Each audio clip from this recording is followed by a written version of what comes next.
back to rat bag. But, oh, wait, hold on. It's a rat food. Oh, it's a rat food indeed. I'm Sam. I'm Mel. And who are you? Hi, I'm Tom. Perfect. Our pre-rehearsed king. You practiced that one? I did. Thank you very much. Absolutely. Guys, what a week in politics. What a week in the world. I love our politics pod. I love our politics pod. We are recording on a Monday, so new things might have come through by the time this goes live, but Labor. Celebrate good times. Labor Come on. won. Time for Labor to actually step their pussies up now. Correct. Hey, it's a win.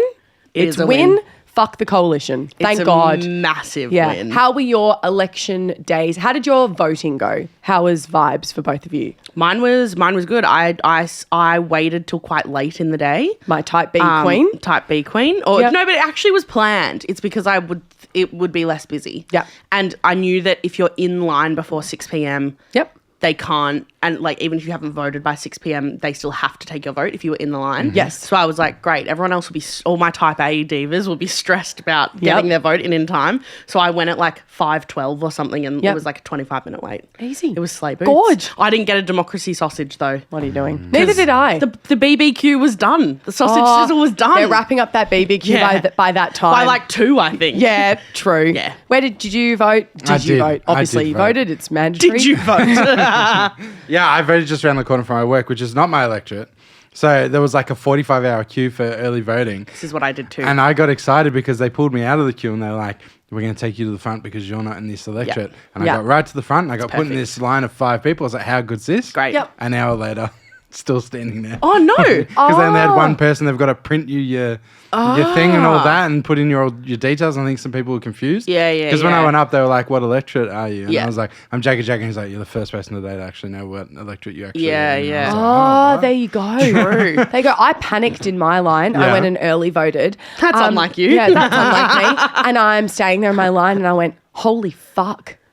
My ID, my driver's license address does not match the address with the electorate I'm voting for, which is where I reside, because it was just still my family home. And I went, oh my God, I'm not going to be able to vote. Oh my God, I'm going to get a fine. They don't even check your No, ID. I was going to say they don't even ask for Which ID. is wild. So then They don't everything even was ask for fine. ID when you're like not in the right Yeah. electorate, which I thought would happen. Yeah. That was the big thing about the American thing as well, where the alt-rights were like, this is how the left are cheating. I don't know about this. But Yeah, they were 'cause- saying because they don't check IDs. Yeah. So you can go vote in multiple counties, which is just not true, but you know. There is definitely an element of voting that feels like a little bit fake. Yeah. Like when I was doing it, when I did my little thing and gave it to the little man, I was Yeah. like, I guess that's it. Yeah. But it's like there is an element that I'm like, this does feel like not official enough or Because something. I think as we live in a tech generation now, it's still so manual, and it's me standing in this community hall going, you mean to tell me that gigantic tub from Kmart will take all the votes from this area, go on a truck, and they'll take out all these slips of paper and manually count them? Yeah, it feels like not quite right. Yeah, 100%. But hey, happy election to everyone. Happy election. In case anyone missed it, my wife broke the internet and invented comedy this week with her Instagram reel. Thank you. Babe, what was it like filming with Adam Bandt? The Adam Bandt. I'll tell you what, it all came around so quickly. Yeah. It came around so quickly. I was in a DM streak, not to brag, with the Greens because they follow me on TikTok. And we just happened to be chatting about some merch that they have that come first. They with wanted to Greens buy tea. Lesbians Drink a Deer Cootie. We were went, chatting. Wait a minute. And then they were like, hey, Adam's around at 11 a.m. on Thursday if you want to film something with him. And I went, film something with him? And then I went, oh, I won't waste too much of his time. I was like, I'll just do one of like those trending TikTok audios that's like, I'm just like you, you're just like me, or something like that.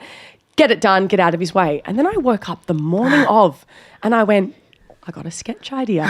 And it was like theatrical, and I wrote the sketch really ready for them to be like, the sketch is basically Adam is auditioning to play himself in a musical about climate crisis. And I'm like a theatre company director that doesn't care that he's Adam Bandt, nor can't recognise it because I only care about the art and casting the right person.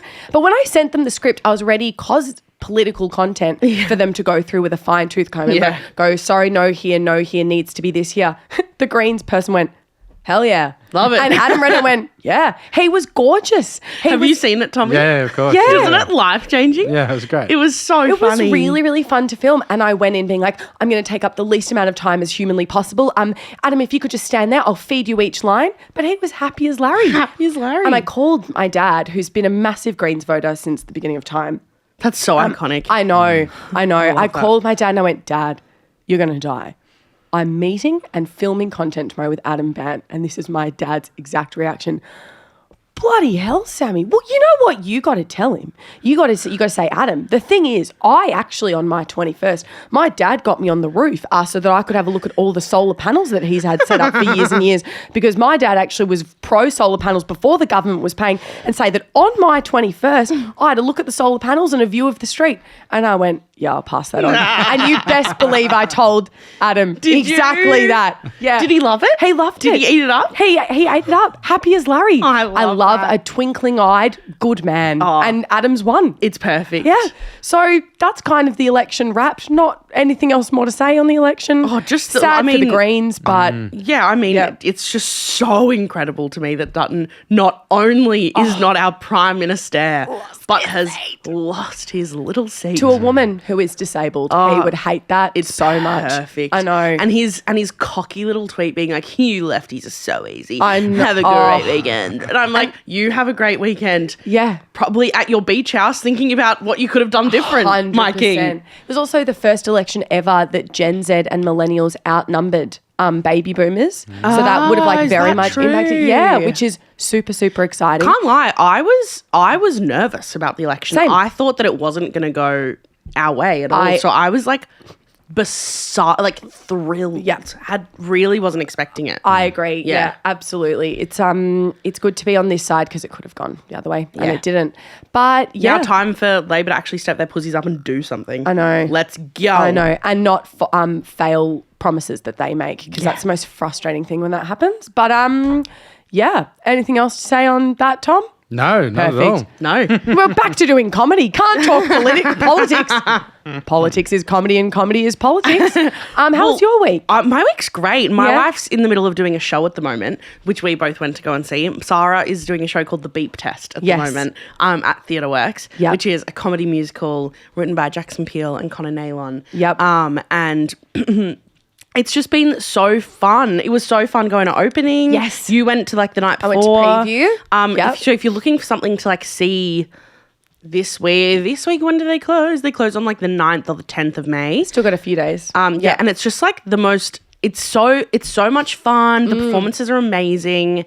It's the most incredible cardio feat you've seen in your life, because they're literally running almost the entire time. Yep. And not to give it away, but for anyone that's like, what are you talking about? The musical, basically, it's self-contained within the hour of doing the beep test, which is that multi-stage fitness run that we all had to fucking do in primary school and high school that killed everyone. And it basically like centers in on these 4 central characters that are in primary or high school, early high school. Year 7, yeah. Year 7, doing the beep test, but it kind of zones in on each of their like inner monologues and their experience doing the beep test. But obviously it's more than just the beep test. Yeah. But it's really fucking funny. The casting really funny. was strong as hell. Casting was epic. Yeah, no, had a really good preview. Also had a really beautiful, warm audience in preview. Yeah. So important. Am so for, especially post-comedy festival now, really showing up as an audience member and giving performers energy. Yeah. Because there's nothing worse than a dead crowd. And I feel like I'm in my new era of like, even if something, this is not related to the beep test, even if I'm seeing something that's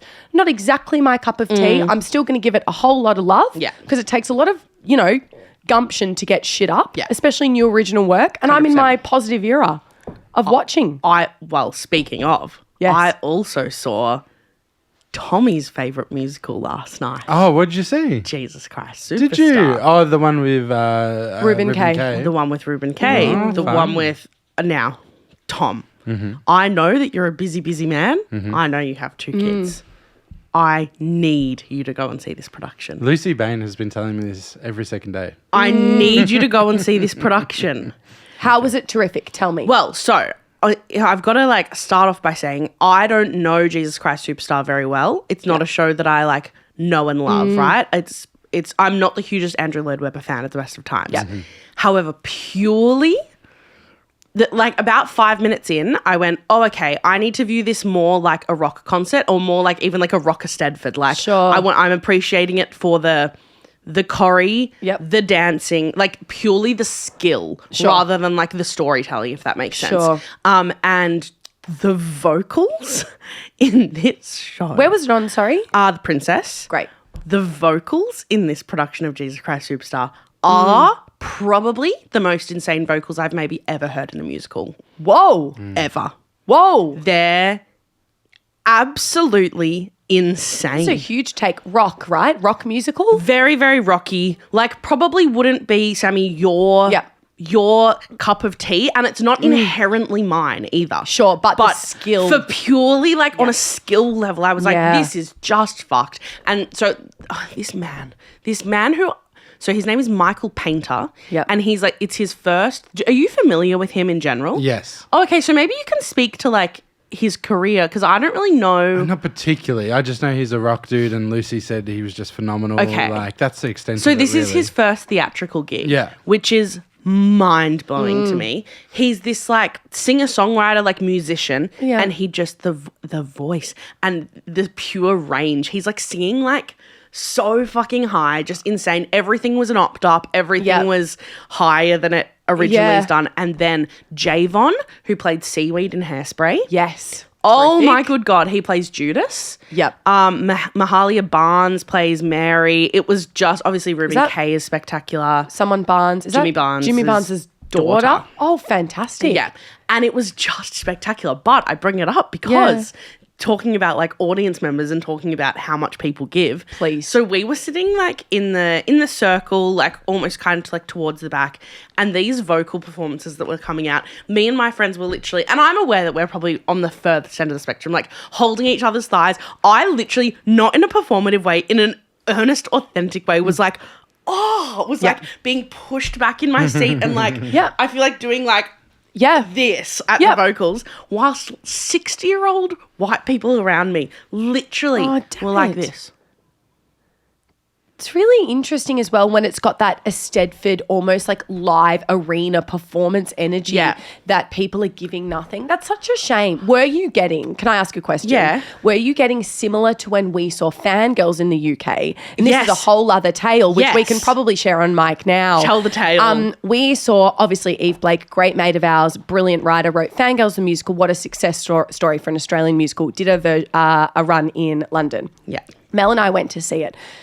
We went on a random matinee. Obviously, sometimes matinees are not super full with the most hectic vibes, but that's okay.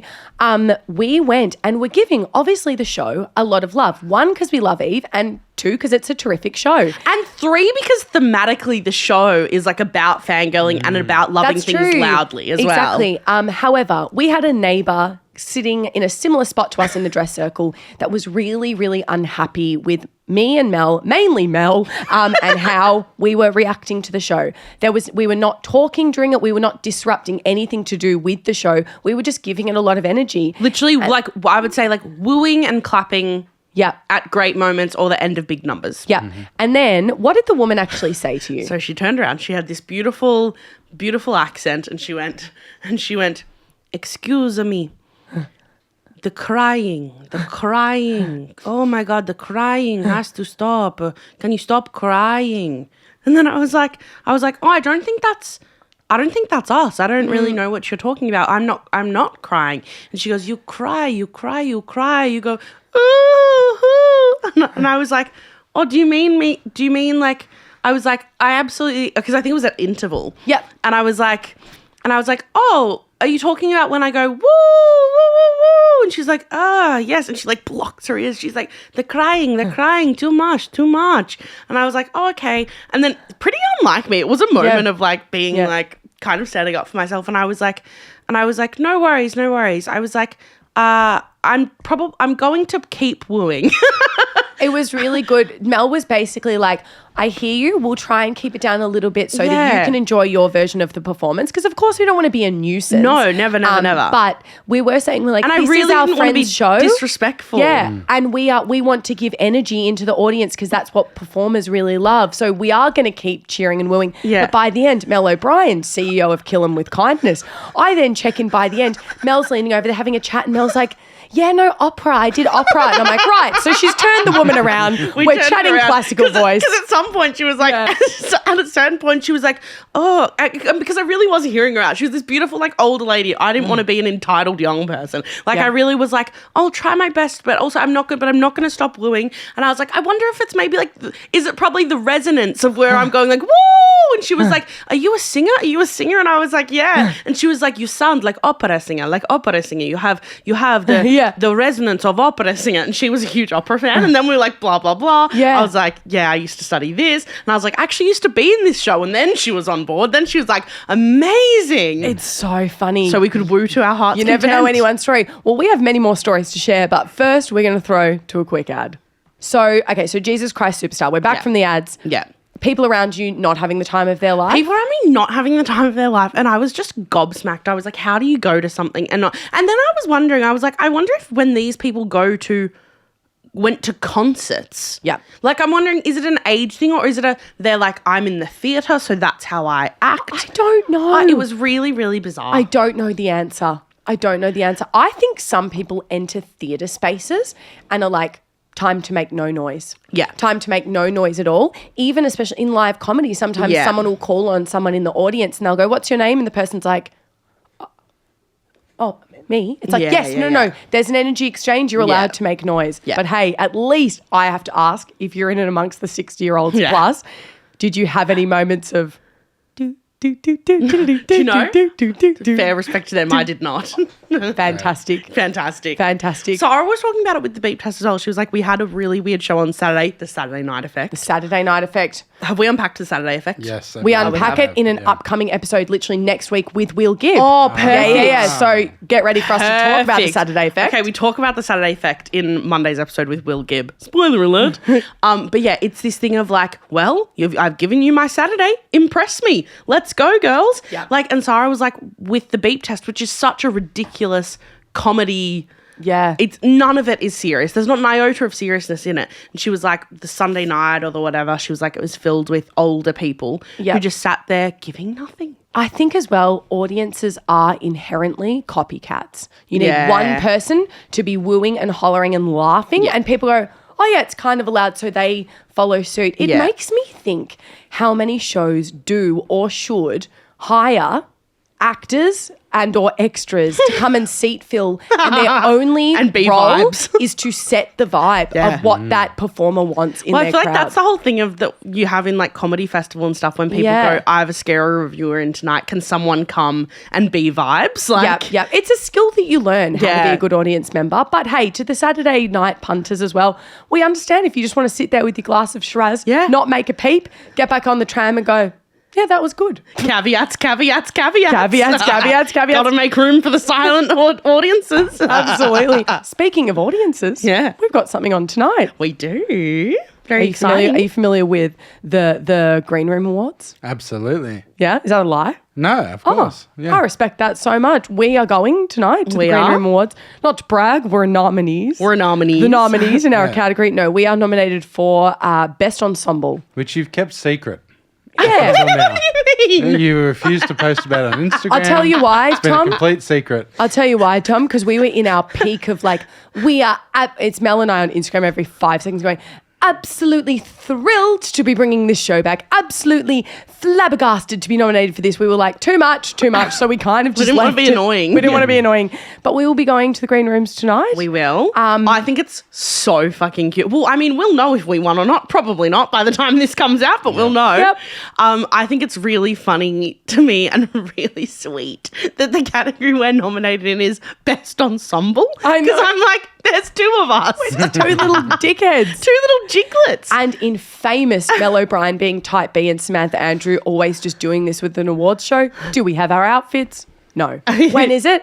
Tonight. What's the theme? Oh, red carpet.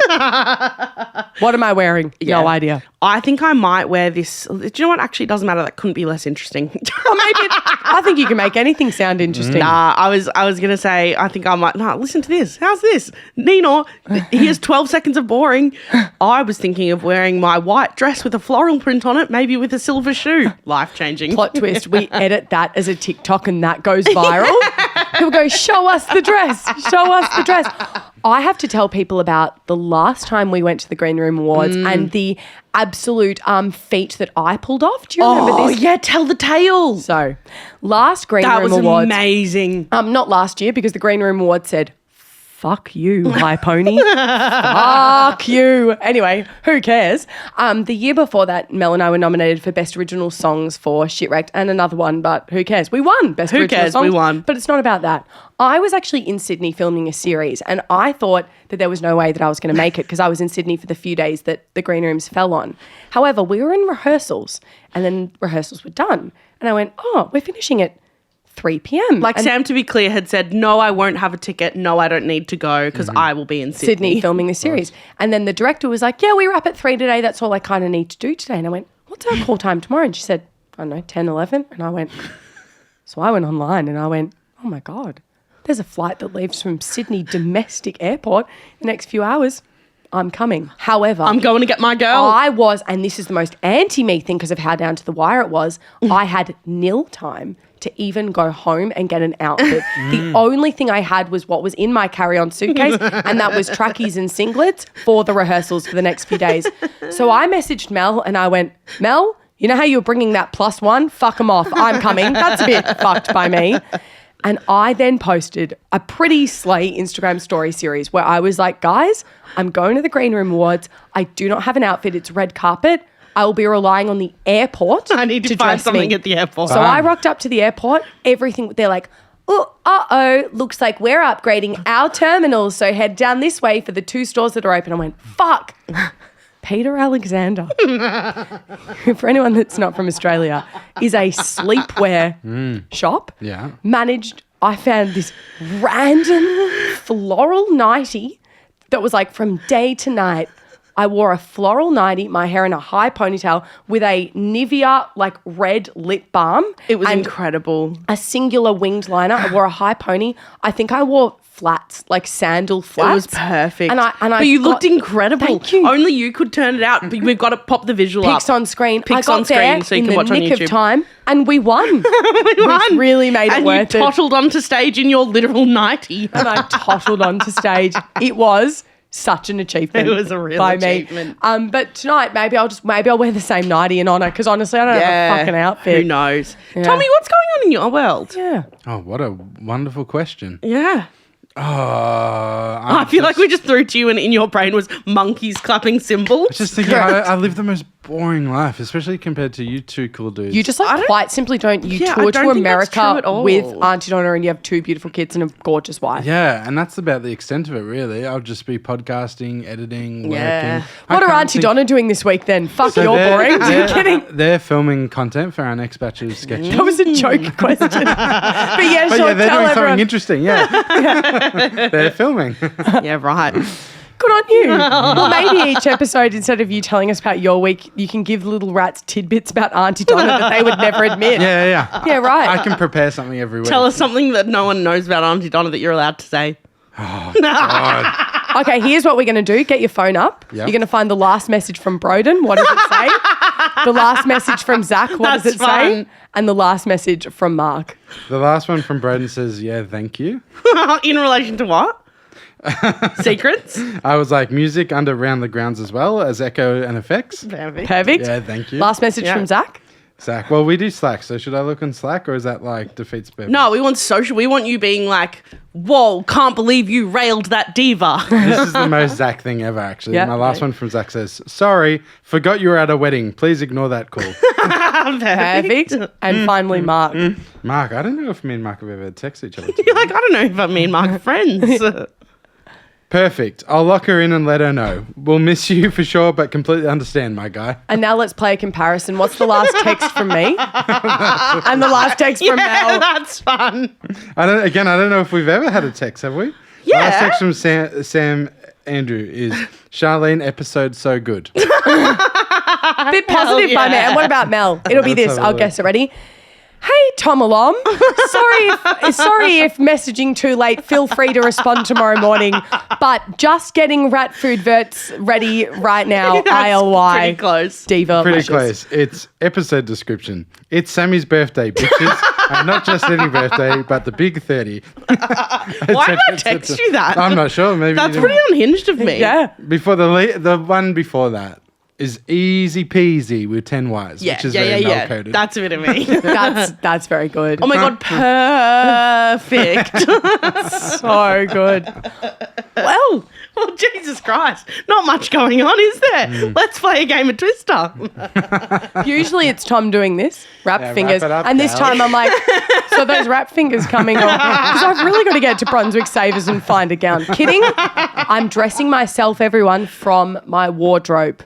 Thank you so much. I do not need to buy an outfit. You do not need to buy a Even new if it's anything. thrifted. No, I have so much in my wardrobe. No. I know something we can let you know. It's us trying to find. Hey guys, sometimes episodes there's not a lot. It's our super skill at making it just completely flow. Yeah. I didn't even completely flow in that sentence. Today it's not happening. I know something we can talk about. Tell me. We're coming to Sydney. We're coming to Sydney. We're coming to Sydney. Yes, we are. We are headlining Pride Fest. Not to brag. We are headlining Pride Fest at the venue Qtopia, which is a gorgeous queer museum. So if you're in Sydney, because we've been getting a lot of messages and comments being like, Sydney, where are you guys for Sydney Comedy Festival? We fucked Sydney Comedy Festival off this year. We're not doing Sydney Comedy Festival. Because we're doing Pride Fest instead. We're doing Pride Fest in June. So we'll be there in June. Let me tell you the literal dates. It's like 22nd to 28th or 22nd to like 28th, around there. We're doing 5 or 6 shows, something like that. 5 shows, I think. Platonic Human Centipede. Of the Platonic Human Centipede, which is the show that we're nominated for Best Ensemble. So, may the best man win. You got to come down to catch that ensemble work from me and Sam, the two people. Mel and Sam Cam, us if we win our speech tonight. Yeah. What it would sound like? What do you reckon? It's gonna be. Okay, if I was Sam, this is the speech that it would be. And then I'll be you. Okay, great. Are we doing it together or you're doing the whole thing? Let's do it together. Okay. Oh, this is so bloody beautiful. I mean, I'm the luckiest girl in the world. I get to work with my best friend for a living, and may the 2-person ensemble reign. Yeah, thank you so much to the panel. We are so glad to have had such a beautiful audience in to see our bullshit on stage. Obviously, there's so many other gorgy nominees in this category. But yeah, this show was all about the unsung duos of the modern world, the two things that go together. I think we go together pretty well, don't we, Sammy? Yeah, absolutely we do, my girl. Anyway, thanks for this trophy. And yeah, I actually, you know what? That's actually it.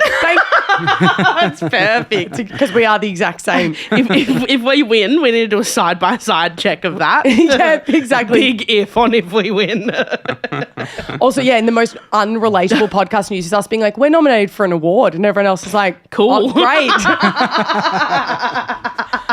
Sick, I guess. I do love an award show. I'm such an award show girly. I watch the Oscars and the Tonys and all of them with just stars in my eyes. Nothing brings me more joy than the orchestra that plays underneath when people go up to accept their awards. And it's like, this is Meryl Streep's 28th nomination and 48th win. Well, you can't be nominated for 28 and win 48. But hey, nothing makes sense in this studio today. Also, calling it out, it's a zillion degrees in this room. Yeah, it's hot. I was expecting Mel to be like, let's pump this aircon. Well, do you know, because I had the thought and then I went, no, I'm trying to hold space because my wife will be cold. No, it's but even you're hot. Well, we're actually just hot boxing with not a lot of information and quite a lot of sweat. Wrap up, fingers. Get a grip. Yeah, we made it.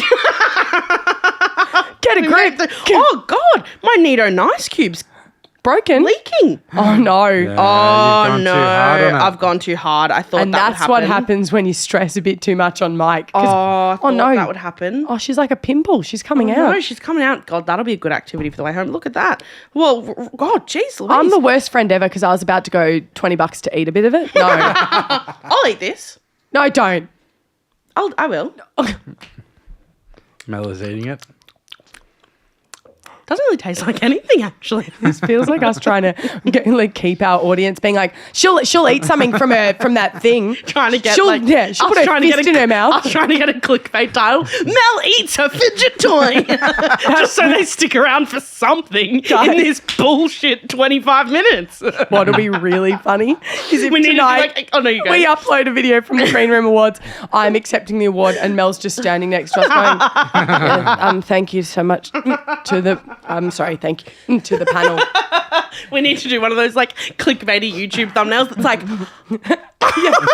or that's like, as I'm dressed, just back on the Green Rooms again, everyone's favourite topic, as I'm dressed in a gown from home that I haven't quite resurrected for an outfit. It's a dressing gown but cut short with a few sequins on it. And a few silver clips in my hair. It's not enough to put silver bobby pins in and barrel the camera. Let's wrap this shit up. We've said absolutely nothing. Hope your weeks are more interesting than ours. Fucking hell. Anyway, I guess you're eating for rat food, Dash. I'm eating for rat food, my Nightie and ice cube. Tommy? 4 litres of water a day. Good man. Good man. I'm eating, I really feel like pineapple right now. Oh, yeah, plate love of pineapple. That. Beautiful. Yeah. Anyway, see you from this hot box sauna of not a lot of facts. We'll see you. Will Gibbs episode, like you said, coming out on Monday. Great one. Great one. Tune in for that. You sound like a person running an auction just then. Will Gibbs episode coming out right there. Go to one. We have 50. Am I going to see 75 for the Will Gibbs episode? But I'm going to see 80 for the Will Gibbs episode. Right. Oh, Tom's already on to the next activity. Sorry. He's bored as well, as you should be, King. Bye. Bye. This is a Grouse House podcast. Mel and Sam would like to acknowledge that this podcast was created and recorded on stolen land.